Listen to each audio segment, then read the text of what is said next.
তো গাইজ মোৰ লগত আজি এখন R15 V3 আছে M5ৰ। তো মানে এখন গাড়ী মানে গাইজ পূৰা মডিফাইড হৈ আছে, পূৰা অলপমান মানে ইণ্ডোনেছিয়া ষ্টাইল এটা দিয়া আছে বাইকখনৰ। তো সেইটো মানে গাড়ীখনৰ আজি এটা ব্লগ এটা শ্বুট কৰিম, মানে পাৰ্টিকুলাৰলি এখন বাইকৰে কৰিম। আৰু গাইজ বহুত দিনৰ মূৰত V3 হাতত আহি গৈছে গাইজ মোৰ।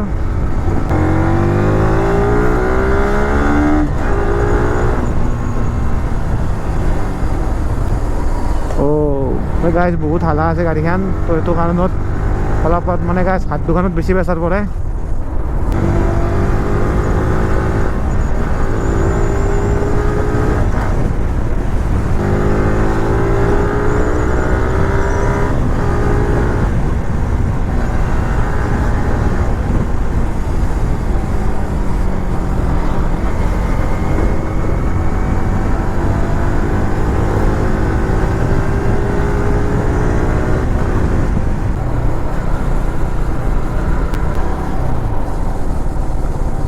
স্পিড ব্ৰেকাৰ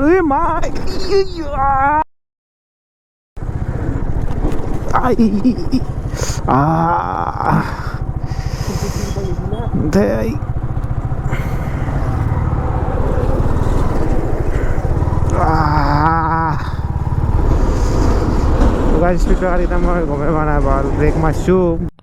তো গাইজ ইয়াৰ পৰাই মানে ৰাইডাৰটো চেঞ্জ হ'ল।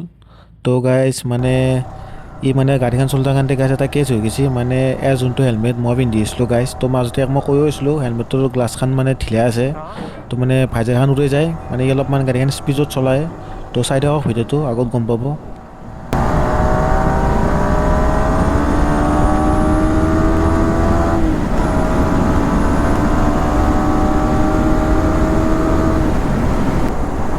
তো গাইজ এখিনি জেগাত মানে উৰাই যায় হেলমেটটোৰ ভাইজাৰখন, আপোনালোকে চাওক। কি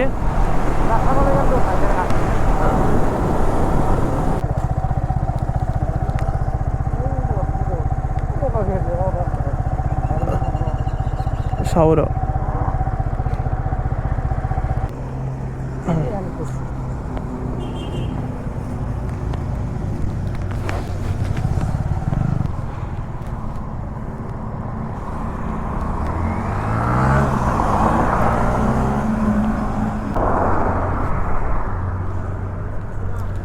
হা ক'ত আছে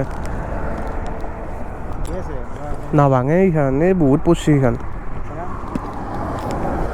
এইটো খুলছ পিন পিন মছলা দে